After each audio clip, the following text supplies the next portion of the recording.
Hello, ladies. Let's perch. Welcome to another episode of the She's Free to Fly podcast. And today we have the Maxinator, the wonderful Miss Maxine Fredericks. I am so happy that you decided to join us today. Y'all, we're going to get into the conversation right here you don't want to miss. Like you really, really don't want to miss. It's something that you are going to rewind and come back to. And so, Miss Maxine, I welcome you to She's Free to Fly. I am so blessed and so thankful that you decided to join me here at Pretty Pert and should say hello to the people, man. Well, hello, audience, and I am delighted to be here. And so one of the things that you said to me earlier was that I asked you a question, why, and you said, why not? Right. So why not would I not be here? Because we are free to fly. We are free to fly. And we're going to fly so many places. Yes. And you're such a delightful person. I met you probably about 10, 11 years ago. And I was motivated by you. I loved your story. And you just have such a warm, authentic personality. So I'm delighted that you invited me. I had no idea that this was going to happen. And so I'm glad I got the opportunity and just want to be able to share with everybody. All right. Well, we're going to learn about the journey of becoming a Maxinator and how we can maximize on our own lives. So let's get it started. You know, people think you fall off, but it's just falling back. And you know, God, he's so amazing because we just have to be patient. He knows what he's doing. Mm-hmm. And we have to just kind of wait on him and allow him to do it in his way. And we try to do it in our own way. Right. And it don't work that way. There's a time to be quiet. There's a time to be quiet. There's a time for everything. And being quiet. Stop giving people timelines. Because the time you give them just might not be God's timeline. Yeah. And we never really know what goes on. And what's going on in somebody's life, like we're always assuming from our perspective, right? But we don't know what's actually going on in their lives. You just don't. So I'll tell you, I have this friend, and she just kind of fell off. Mm-hmm. She fell into some hard times. She fell off, and I'm always feeling like, because she was my friend, she is my friend. Mm-hmm. This is just not the time in the season for us to be together. Mm-hmm. So I need to let that go, and let God work it out because he's going to work it out. Because time nor space changes the relationship between mutual real friends. It does. Nor space, I'll tell people that I can love anybody from a distance the same way I love them sitting right next to me. Exactly. Now that's for real. Exactly. And when you're loving them from a distance, that means that you are praying for them. That means that you are, like you don't allow your heart to go in a different direction. Just let your heart continue to keep going the way it's supposed to go. Mm-hmm. And not that it's easy, but you're beautiful. I'm just sitting here looking at you and like, look at you, Tony. You're just beautiful. You're glowing. You are glowing. That's what you do. Shining your light on you. Thank you, Lord, for shining your light on us. Thank you, Father. Thank you. And I'm driving here I'm thinking okay. And, all these things that I should not have been thinking about. And then I started because I read this prayer and it was, I thank you, Lord, that when I found you, I found love. Help me to seek you daily, to wait patiently for you and to listen. It just said listen, but I add the obey part in it to your instructions. And I just kept saying it over and over. It's like, don't even think about what's going to happen. And I mean, it just changed my whole persona. It was like, it was just food for my soul that I needed before I got here. That's it. That's it. I was just having a conversation about what's your artist. It's not that. It's what does God give you to give? I just started saying that. It was like, so how can I love my husband? Yeah. Like, he's going through some challenges, some health challenges, but how can I love him? Mm-hmm. How can I love my girlfriend that's going through cancer? How can I love all of these people? And it start going down the line and this. And how can I bring something to this conversation today? Just bring it low. You, to me, are the epitome of self-love, pushing through, perseverance, and giving it all you got while you got it. Okay, Lord, help me to be that. Help me be that. Those are great. That's a great things to hear from somebody. And to be that is not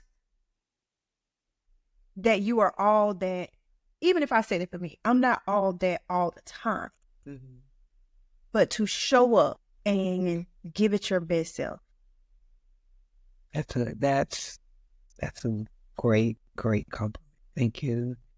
I received that, and I receive it from the bottom of my heart, and it's just going to propel me to move forward and be in that and be that. So thank you. Yes. Thank you.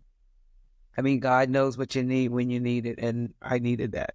You know, something that you said earlier that just like, it just stirred my soul, and it resonated so much because I see that as a people, that we're moving toward being economically and mentally free. Mm-hmm.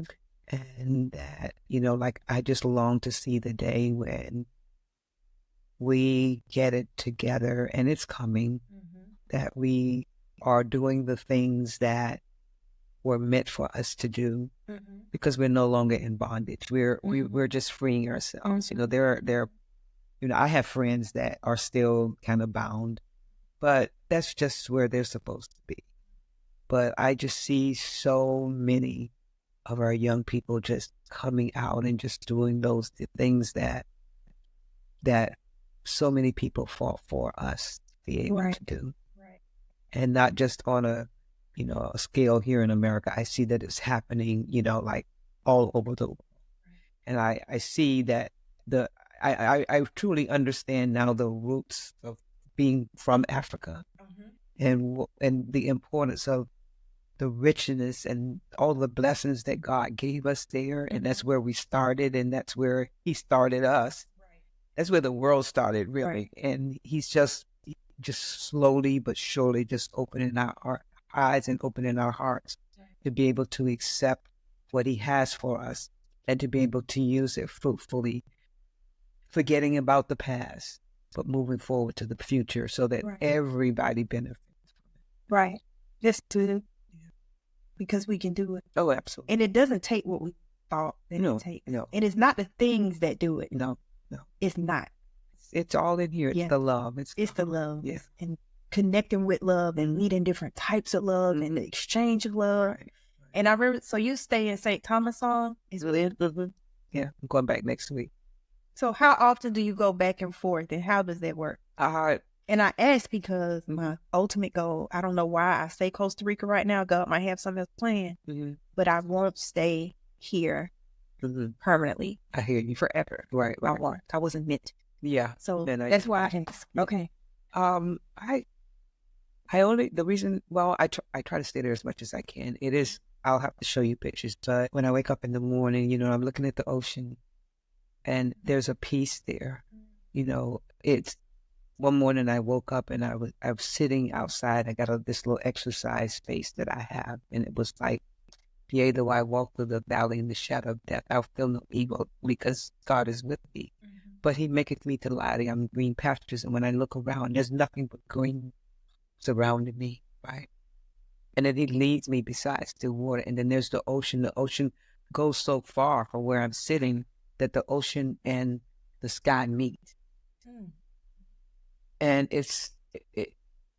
I could have never, ever imagined God having me there, blessing me to be there and to have this experience. Right. You know, I think about being a kid and growing up and then going through the things that I've gone through. That never was a vision for me. And as a matter of fact, I was in St. Thomas doing Irma, not Maria, but I was there by myself. during Irma. The house got pretty much totally destroyed. I was in the house by myself and, laying there on this couch, and God is, like I didn't have any fear. God was just protecting me. And at one point I wanted to get up and go to one of the apartments, and the door wouldn't open. You just stay still. And so I went back and I got on the couch. I mean, all my stuff was just, because we had a master bedroom, but the master bedroom had an upstairs and a downstairs. The downstairs was like a space like this that we just used for rec and for office space. And when the roof went, and the water just came and it was just coming down. It's all around me. Things were moving, I had my little personal things there on the couch. That was all I had. And myself, and a cover to keep, kind of warm. And I woke up the next morning. I mean, I tried to get up and get out because I wanted to go to the other space because I thought it would have been safer. The door would not open. I get up the next morning after the hurricane is past, the door opened. But I wasn't supposed to go because there was so much flying debris, so many projectiles, and that was a protection. And also the apartment, the ceiling that come down in the other apartment. The only place I would have been safe was in the bathroom, and I didn't even know if, that would have been safe. But that was the day before I was getting ready to put the house on rental. Because years ago, I had always thought that when the kids had left, what I was going to do is I was going to turn the house into a bed and breakfast. This is before. So you're originally from St. Thomas? I'm from Florida. Okay. I'm from Florida. In 1975, I was in really a very abusive marriage. Okay. And I bought a one-way ticket, and I had 3 kids at that time. I had bought a one-way ticket with the intention that I was going to take the 3 kids. My husband actually took the youngest kid, which was a 9-month-old son. Oh. And so I knew that I had to go. And God just gave me a peace. It's like, it's going to be all right. You'll get your son back. You just need to go. So I picked up the 2 kids and bought a one-way ticket and moved to St. Thomas. I didn't know anywhere about it. I had never been there before. I had absolutely no idea where I was going to do, what was going to happen. But that's what I did. Wow. And I just started, God just guided me and, helped me to start life. But I always had in my mind that, like I wanted to build this house and then I was going to make it a vacation building. This was before Airbnb ever came to be. And he just orchestrated it in a way which I thought I was going to be like in my little white shorts and pants going to the airport, picking up my guests and back home and fixing breakfast. And that wasn't his plan either. He provided me with a property manager. I paid this guy over a year and didn't have one guest. Wow. I don't even know how. I don't know where the money came from. I have no clue. Before I had my very first guest. And the house was, it was in disarray. Right. We had to pretty much reconstruct it from top to bottom. Wow. A brand new roof. Every piece of tile had to come out. It is possible. Thank you. It is possible. It is possible for me to build a home somewhere else. Oh, absolutely. It is possible. Absolutely. And I have lots of friends that go back and forth. That live in the Virgin Islands, go back and forth to Costa Rica. It's one of the places I want to go to. Okay. Yeah. Awesome. But yeah. That was it. When I tell you it's possible, it's possible. Then the house that I built, my husband and I built, is the house that I drew when I was a kid, that I walked around with in my bag and my purse for years. Maxine the manifester. Yeah, that's the name. Next. So yeah, he does, and you'll think about these things until you sit down and you're having these conversations, right? Like you said, like it's not like this every day. But when you sit down and you start having the conversation, you think about his goodness. Oh my gosh, he's indescribable. He really is. Yeah. So what was life like in St. Thomas with 2 small children? It actually was, listen, I didn't have I didn't know anybody. I had never been there before. I get off the plane and I'm at the taxi stand and a taxi driver says, "Where you going, miss?" I don't know. I said, I bought a one-way ticket. I have my kids. I kind of left my husband because he was in an abusive relationship. He said, "Don't worry, man, get in the car." He puts me in the car, me and the kids. All that we had was a Foot Locker. That's all we had. And we had like my son's the 9-month-old. We had his Pampers. Okay. Because you were going to bring. Because I was going to bring him, right? Yeah, right. And it's funny because we used to sit down and smell the Pampers and just like, cry and think about it. So he takes me to this guest house, and he tells the lady at the guest house, he starts to tell the story, and I start telling my story. And she said, don't worry, wait a minute. She gets on the phone, and she calls her cousin, and she tells her cousin that I needed a babysitter. This was on a Sunday night. Okay. She says, I need a babysitter, and she was going to bring me the next day to her. Cousin said, okay. I mean, we went to bed. We got up the next morning. She took me to her cousin's place.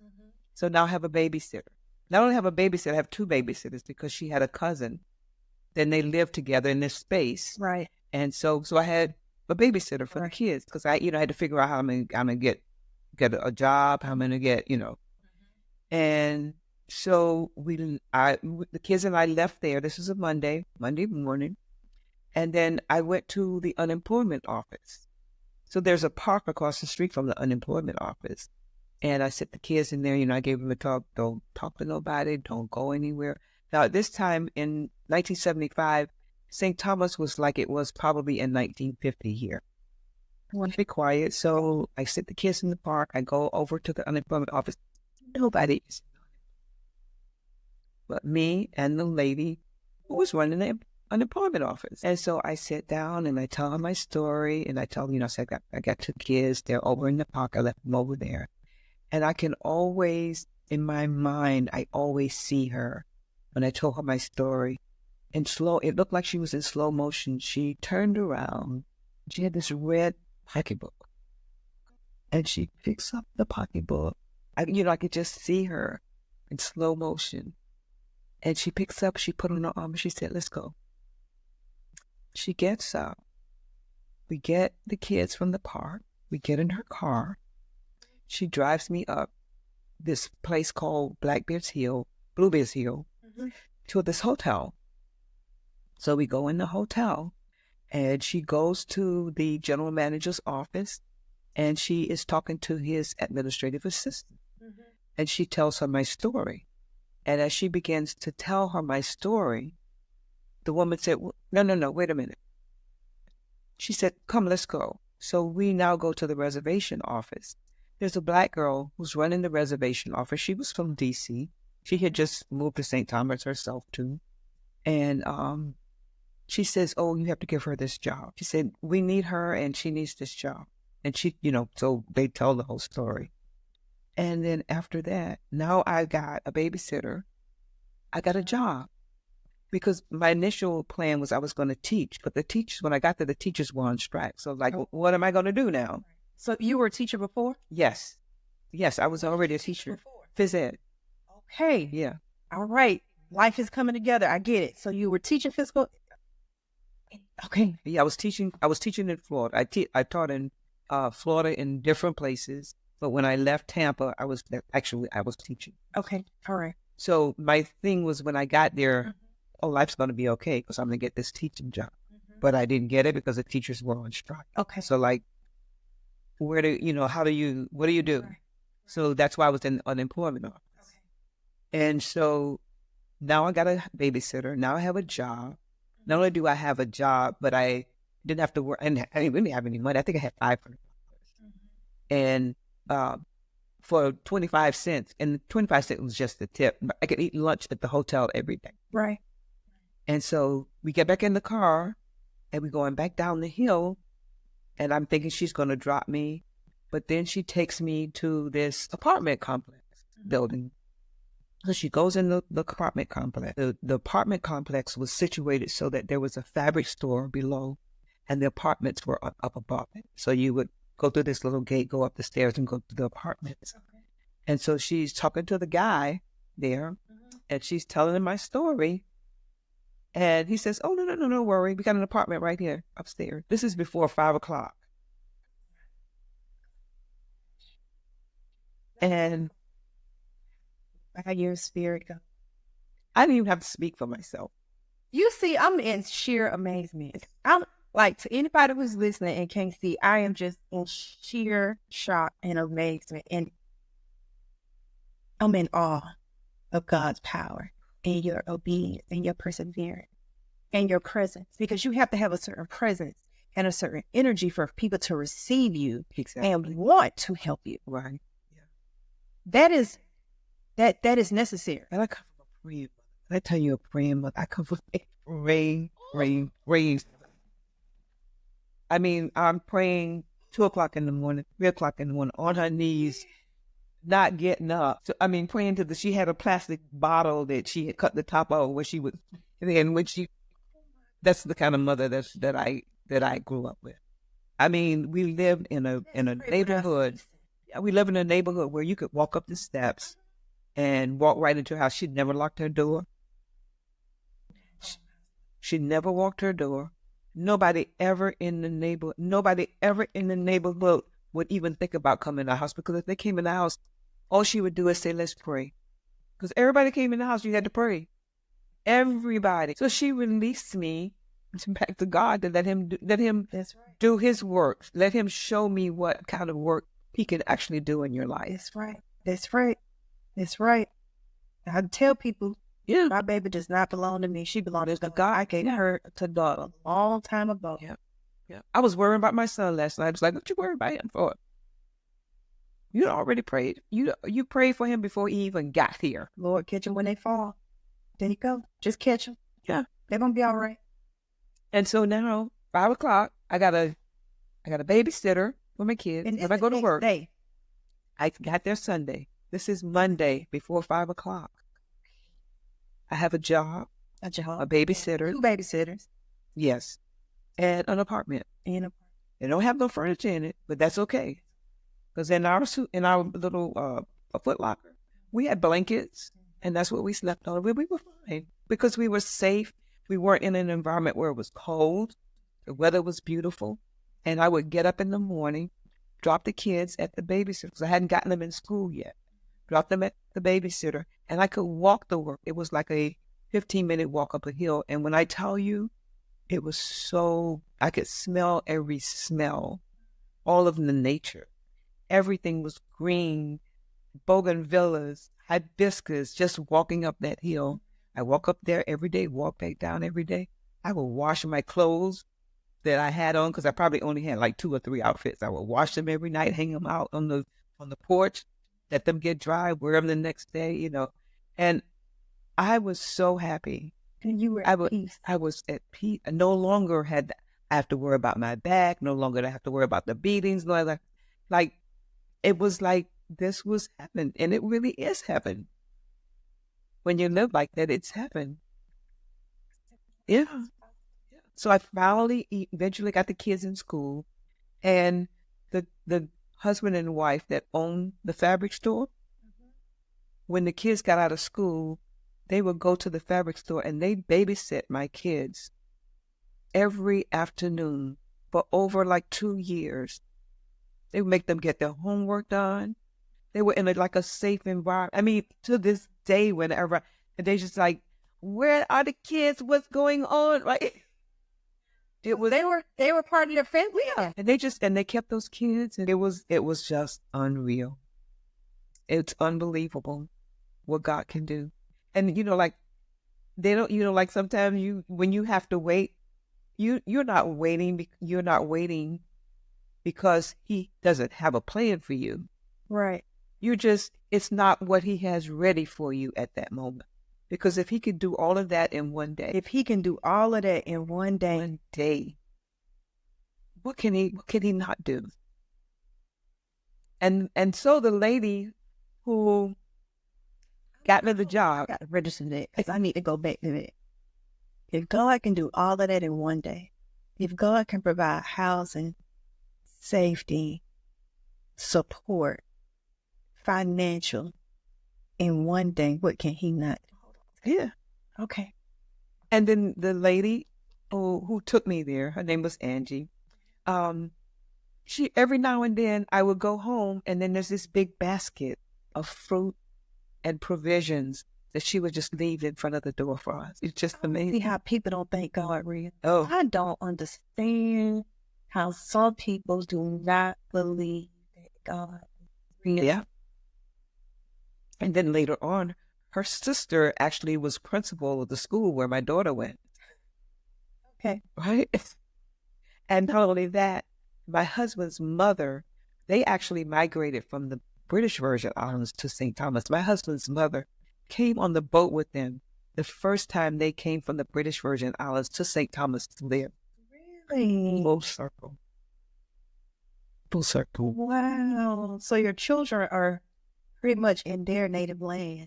They don't, my kids, they knew they grew up in St. Thomas. This is where they grew up. This is what they know. They don't know, they did not know life growing up in the States. Right. They did come back. My daughter came back and she graduated from high school here because she was with my mom and my dad. Okay. And my son spent like 2 years with my mom. And that's what they know of. But right now, my son is in St. Thomas. All of his friends, all my kids, my son's friends, right? They're the same friends that they had from elementary school. That's how the bond is on an island. You know, you grow up with these people, you know them, and it's so small because everybody knows everybody. That's the bond that they have, and they'll always have that bond. So the same friends that they had, or if they happened to meet them some other place, and they realized that they were from there, then there's another bond. And I mean, I'm telling you, there's more crime than it used to be, but that's kind of like how the world is. But you didn't have to lock your door. On a Sunday, there was nobody on the street. People walk to church, walk back home. Mostly, there were very few cars.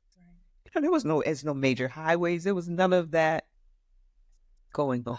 Now you're giving me somewhere else I want to go to St. Thomas. Oh my God, you have to come. So every year, the week of December, the second week of December, what we do is we open the house for family and friends. Okay. So we do it complimentary.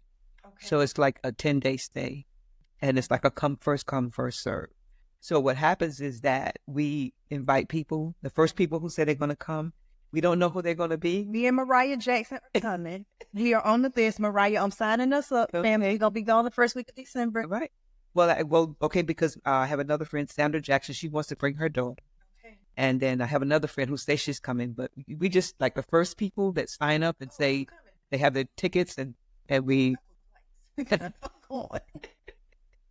And it is worked out so beautifully because what happens is that there's a connection with people who don't even know each other. Right. And the most craziest things happen. My girlfriend, Tanera, she taught me one of my greatest lessons about meeting people, setting a table, and coming to a table, or deciding not to go to a table. And that is, everybody who's supposed to be at the table will be at the table. They're at the table. Everybody's supposed to be at the table. One of her greatest lessons. Yeah. But, I mean, it's our way of giving back because I had no idea that I would have been blessed to have this space. Wow. Not in my wildest dreams. Wow. And I always said that I wanted to give back to everything that God gave me. I want to make sure that I give back. You're taking me to some full circle moments. Okay. I remember being a little girl, and my brother's father was in the military. And so we stayed in Columbus, Fort Dix, the base and stuff like that. And so the military families would be close and stuff. And I remember there was a Hispanic lady and her children. And I couldn't have been no more than, my brother wasn't even born. So I'm going to say maybe 5 or 6. And this is literally one of my earliest memories. There was a lady who came and lived with us, and her name was Angie. Oh, okay. Her name was Angie. Wow. And since then, my mother has always allowed people to come and stay. When I was growing up, people always came and stayed in my mother's house and stuff. Even since I've been in this house, there have probably been about 10 people who have come to live in this house. Wow. During some part of their life. Yeah. Because that's what we know. That's community, that's love. That is, especially if one of my daughter's friends come, baby, this is home. You're fine here. Yeah. This is a safe place. Yes. This is a safe place, and I always want people to feel safe because I know what it feels like to not feel safe. Yes. You know? I hear you.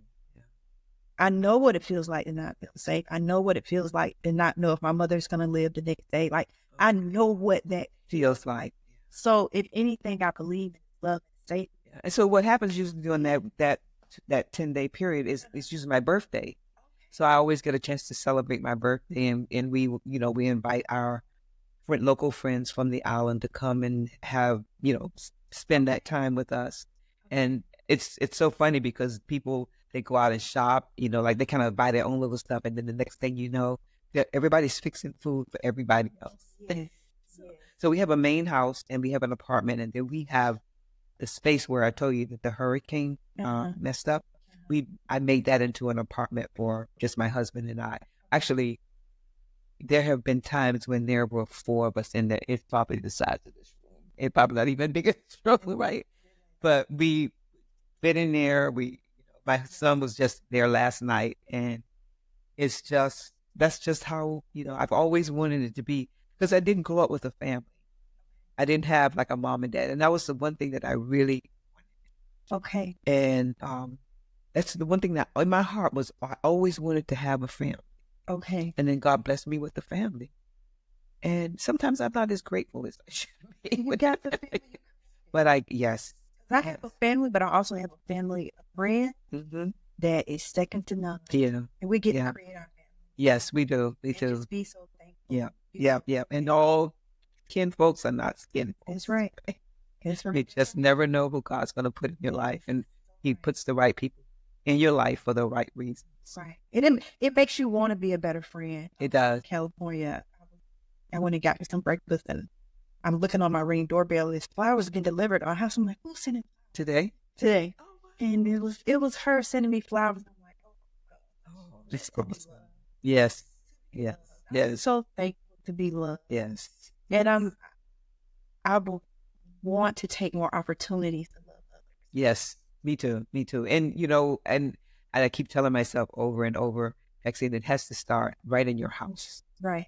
That's where, because how can I love somebody outside and I'm not loving the person that's on the inside? That's me being untruthful, to myself. So no matter what the challenges are. Right. That's where the love has got to start. How can I love you more? Yeah. How can I love you more? Because if I can love you, especially when I live with you and we both have our faults, I should be able to live with anybody. Right. Authentically. Yeah. Not because I want to be nice to you. I want you to be nice to me. Right. But I want it to be authentic. I want it to be genuine. Yeah. And, from as long as I remember as a kid, and I remember these 2 things that were parallel in my life. I can remember far back as maybe 5 or 6 years old. There was that good side of me that always wanted to be able, I want to be able to give people everything, that was like, my heart was like, I want to give everything. And then there was on the other side of me, that was that little mean streak. Okay. That was like really, really mean. And I could feel the fight between the two. Right. And I do remember asking God, take that away from me. Take that away from me. And, as we grow in grace. It never happens overnight. It's always a process. You think that you got over one thing, I've done this, and you like to pat yourself on the back, but you're still growing. And the more you grow, the more you know, the more you learn about yourself and the things that you do, because we're such selfish beings. We're, we have so much pride, and it's a process to kind of let that stuff go. Because at the end of the day, what does it matter? It doesn't matter because my husband leaves his socks on the floor, right? Right.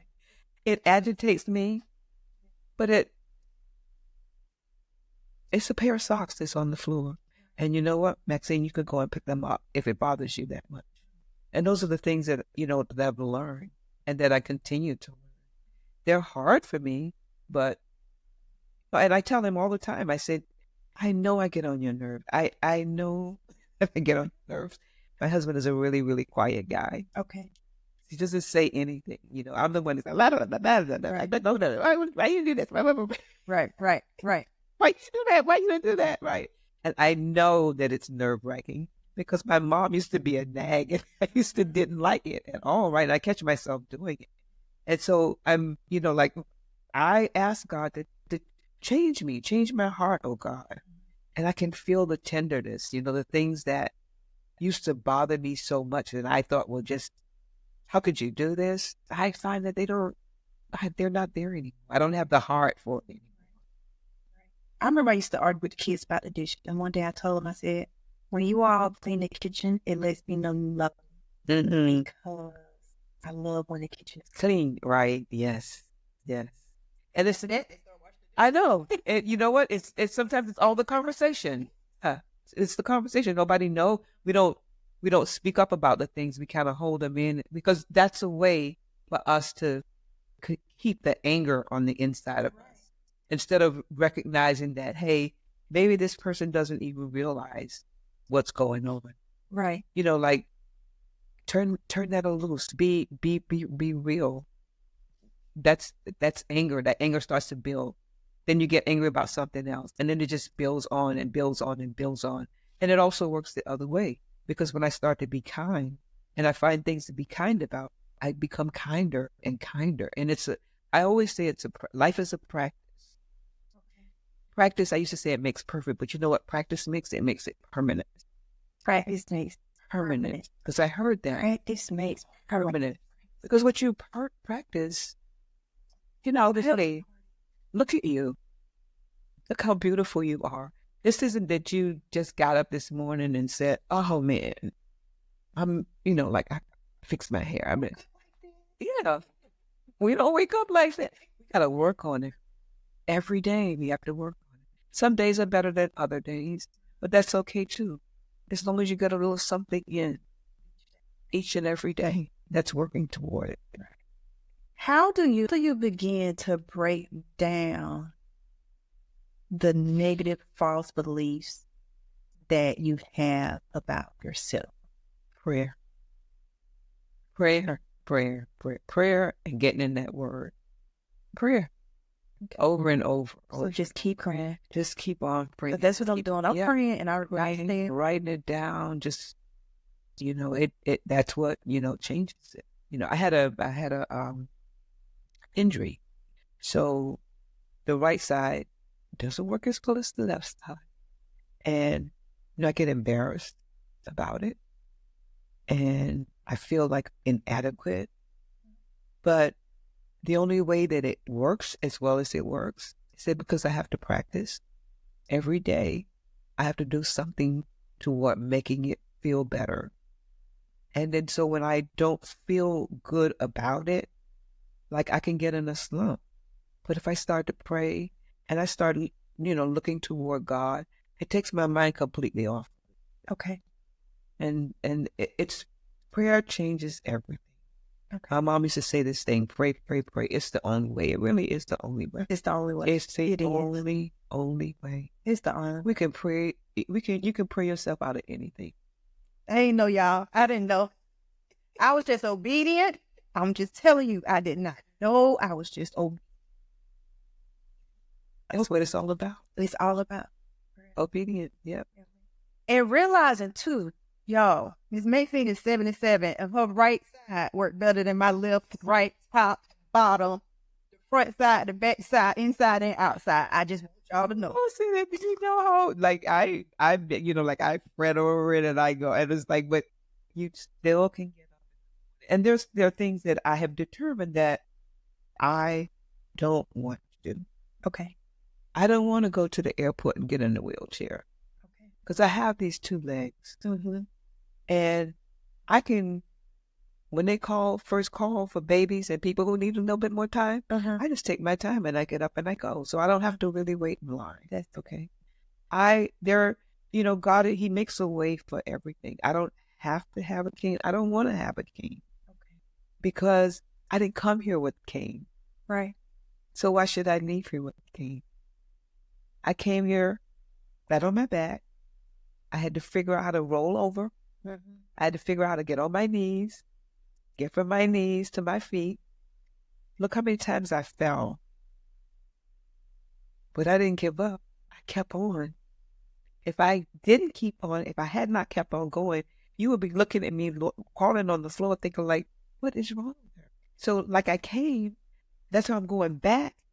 But I'm going to continue to fight because he's given me, he's given me, he gives us the strength to do any and everything that we need to do and everything that we want to do. We have the strength for it. My God. So you know, like every day you just get up and you keep on going. I mean, there's meaning, you know, I've gone through periods in my life where I didn't want to do nothing, where I just wanted to give up. Oh my God. But I don't want to give up. I know But it brings you back. And there's seasons of that. Yeah, there's seasons where you absolutely. Sometimes you just don't want to. But the other thing I recognize is when those seasons come and pass, it's because you're ready to hit something else. Yeah. You really get ready to hit something else. Yes. And you think, even with this podcast, I thought it was going to do this. And I was on here. I was really like nice and smooth. And I realized I knew where I was going here and I knew what's coming. Right. But I had to do that. Yes. And I did that. And that's not good. Everybody can't handle that. Yeah. Now, I'm not one to really be concerned about what everybody else can't handle, but just saying. Yeah. I mean, if you're going to suffer, how can you have to go through the suffering in order to be able to know what it feels like when you get to the other side. Yes. So you gotta know, you know, like, hey, I had to pick up. I didn't want to pick up and leave, you know, like I wanted to stay there and have a marriage, but this man was in the process of thinking about killing me. And as much as it hurt me, look how much it helped. Right. The worst things in my life created the best. Best things, absolutely. Yes. For all of us. Yes. I mean, I'm sure when your husband passed, that must have been like, I can't even imagine. Oh, man. That definitely created the best for me. I can't imagine. All that definitely created it.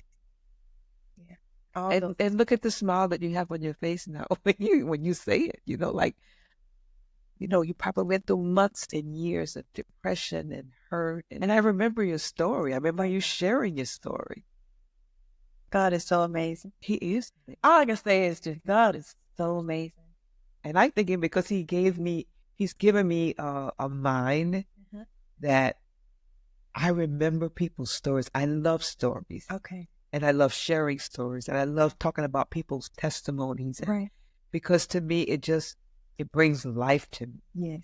Especially when I can share your story to somebody else. Yeah. It brings life. Because that's what they're for. Yes, they are. God did not give me my experience just for me. No, he did. He didn't give you your experience just for you. He did. He gave them so that we can have conversations to help one another. Exactly. So this is not like I tell everybody there. The world is waiting for your story. When are you going to share it?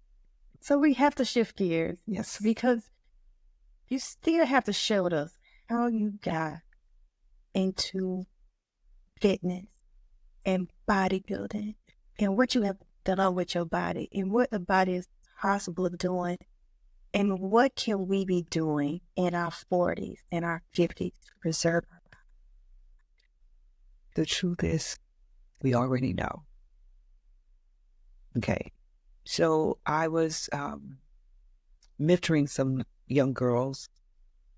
The youngest was probably about 5, 6, 5, all the way up to 18. And so we were sitting down, we were having a conversation, and the 5-year-old says, I eat too much, and I eat too much sweet stuff, and I know I eat too much, and it does not make me feel good. 5 years old. Every one of us, we already know. Well, it's about what are we now? My grandma would say. Like that. Always been athletic, and I didn't know it. From a really young girl. And then that's God's gift to me. Okay. I was always athletic. I didn't know that I was athletic. I didn't know what that was. At 5 years old, I had a basketball And I used to sneak on the playground because it was off limits on Sunday. And I couldn't play during the week because the big boys were on and they would shoo me off. So Sunday was the day that I would take my basketball, go on the court. It was prohibited because we had an officer. He was a Cuban guy. His name was Manny in our neighborhood. If you caught you on the basketball court, oh man, I don't know what you do, but everybody was scared. You know, I didn't. But I wanted to play basketball. And so I would take my basketball. It would be hot as I don't know what. And I would be out there just shooting. So one Sunday, out of the side of my eye, I see Manny driving slowly up to the basketball court. I picked up my ball and I started to run and he started to chase me.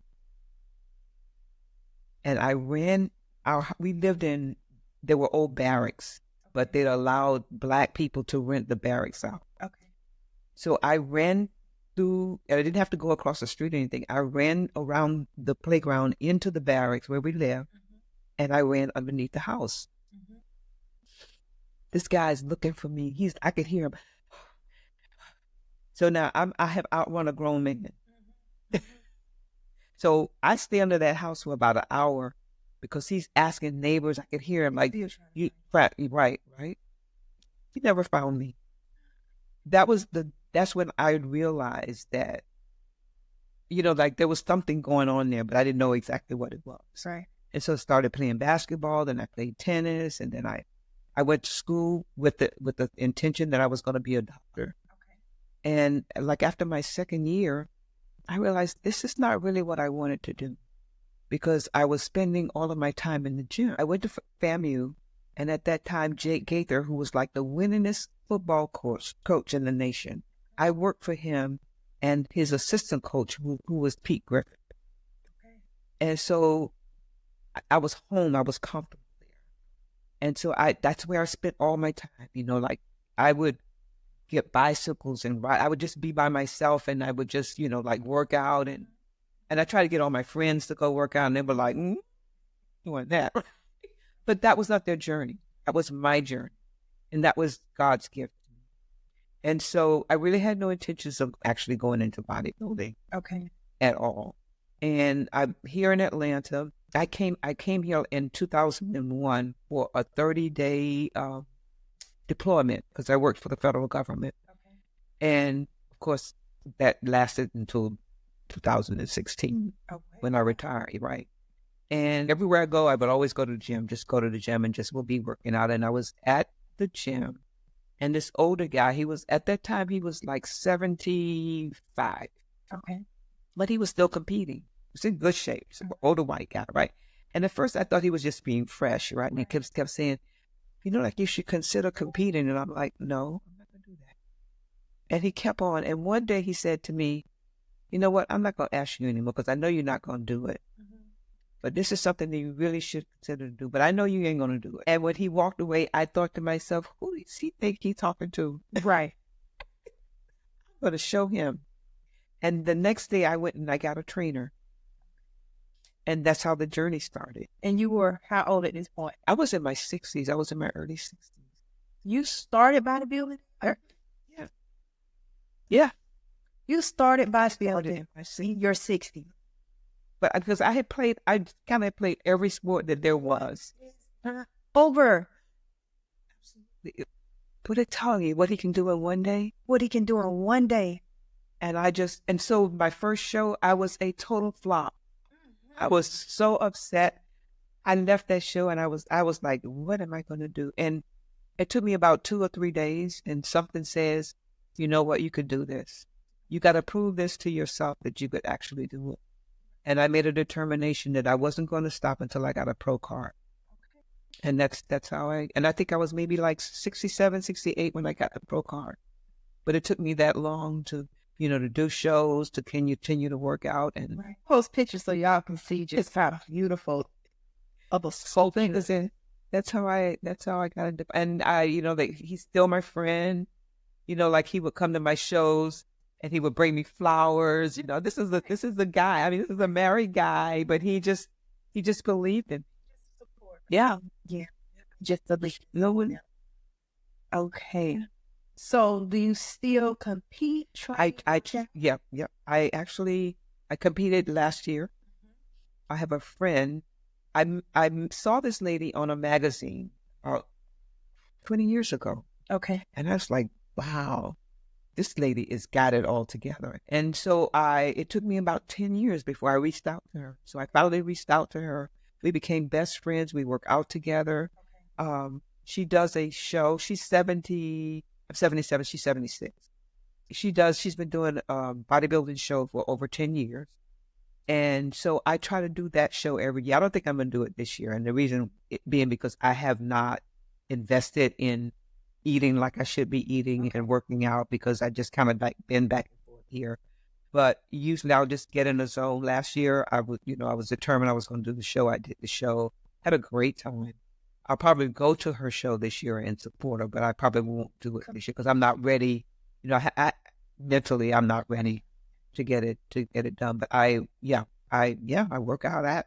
Like I tell you, I have that injury. I have to get up my 8 wakes me up every morning and says, you gotta work it out. You gotta do this.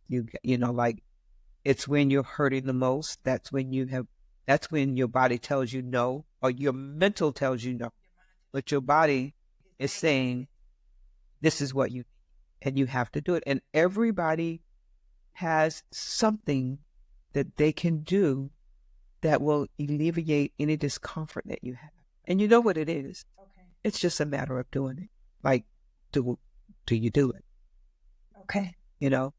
I'm not running, and I want to run. That's the gift that I'm asking God, that I'll be able to walk, run, skip, hop, jump, slide, squat, leap, and do all those things that I've done in the past, as well as, to continue to maintain my body. So, Ms. Maxine, yeah, I asked you what are those things we need to do, and you said we already know. Yeah. Can you tell me 7 things we already know? We know that the things that we eat that don't make us feel good. We know the things that we eat that don't make us feel good. Yes. Okay. We know that. And so we need to eliminate them. Yes, and by eliminating does not mean that you can't have that thing. There is a substitute that you can have that's just as good. Yes, ma'am. Find the substitute. Yes. Okay. Because dairy is not good for me, but coconut is. So there's coconut milk, there's coconut water. Mm-hmm. Okay. I don't digest beef. I know that I've learned that a long time ago. So I knew I had to let it go. I mean, I would love to have a great hamburger. Right now I don't crave one anymore, but there were times when I thought the hamburger was the best thing, or hot dog was the best. I eat a hot dog and it feels like something's just bubble plastic up.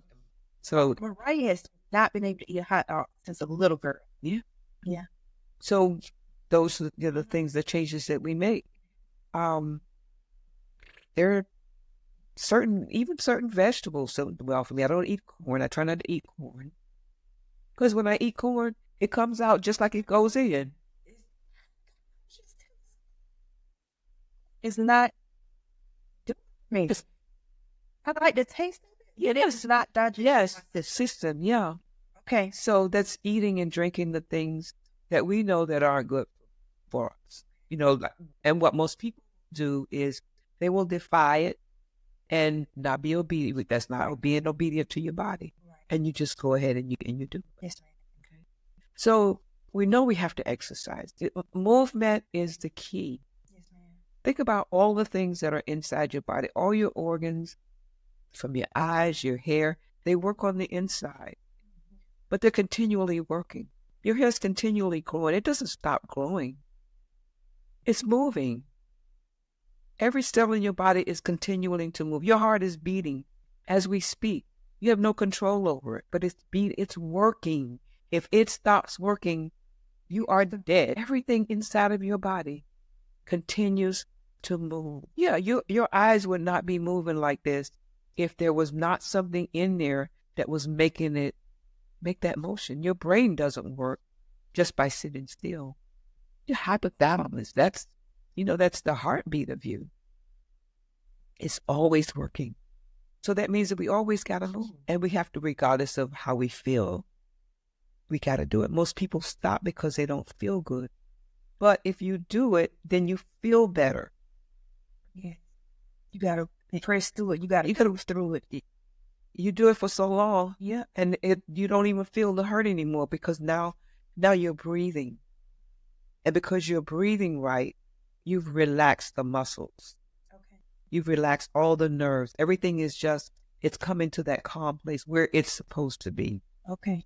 All of the time. Okay. All right. Okay. So mainly, what we eating and our movement. Okay. And then our mental state of being, like, what are you thinking about? What are we processing? What are like our minds never. When do you not think about something? And all of us. Always. But are we controlling that? How do we control? We have the control over it. Are we controlling about what we're thinking? Sometimes, like if I have a negative emotional shift, I will, okay, what was the thing that shifted my emotions, and get very conscious about it so I can release it and move forward, because I don't like having negative emotions. And what does that do for you? It resets me and it brings me back to my place. And we have to reset that. Every thought. Remember, we want to make every thought a prayer. Think about making every thought a prayer. You're not going to be, we're human, so we're never going to be 100% there. But every thought should be a prayer. If every thought was a prayer, what would our mental state be? What would we think about our neighbors? What would we think about somebody if they cut us off in the street? What would we think about somebody that we look at and we make an assumption that who they are and they're not about? If it was a prayer. God, I know. And we're all guilty, but it goes back to practice makes permanent. You do these things over and over and over. I mean, we spend our whole day. If we spend our whole day eating the things that we should be eating, drinking what we should be drinking, right? Making our thoughts prayers. Making sure we've got that movement in every day. And just being grateful. If it's so, because God giving, it's so simple. It's nothing complicated. But it's not anything, because we have those. Remember, I told you we have these two things that are working for us. Right. That stuff that we want to do, that like we want to be the goody. That's what we really, really, really. Mm-hmm. But sometimes we get on that other track, and those negative thoughts, they turn into more negative things. They turn into us doing things that we should not be doing. Mm-hmm. That's another practice. And that practice makes permanent too. So which practice do we want to have? Which practice is going to bring us the joy? Which practice is going to bring us the health? Which practice is going to bring us the life that we want, the serenity, the wholeness, the happiness? Which practice do we want to have? Whew. Okay. So I don't have 7 for you, but you don't need 7. You don't need 7 when you come like that. You just have fallen doing the spirit and walked away and got out the cross and goes again. If we just get through that, right? Yes. Everything else pretty much falls. Man. Okay. That's what he put on my heart. It wasn't me. So we are going to sign off. Before we go, share the book. Yes. Sign it. Well, y'all sign it right here on air. All right, we're going to sign it on air. And while you do that, so that is living life to the max. I told y'all. You see that? Living life to the max. All night long. Living life to the max. How I do so, and you can too. Maxinator Frederick. There is so much that we can do, and so much that we can be putting our all into. So much for us to put our love and our body and our spirits into. So I thank you. I thank you. I thank you. Thank you. I thank you. All my heart, all my love. Anything else you want to share with the listeners? I do Zooms with people, so that they can share their stories. So I would love to have you share your story. I would love anybody in your audience that wants to share their story. I would love for them to share their story as well. Because what I say is that The world's waiting on our testimony. All right. It's waiting for us to share. And that's what God put us here for. And we've had that conversation today as well. Yes. Let's give it to him. Let's give it to him. All right. So you can catch She's Free to Fly on Apple, Spotify, YouTube. And I will end by saying, I pray that you receive our love. I pray that you feel God's grace. And I pray that you share with others. So bye. Bye-bye.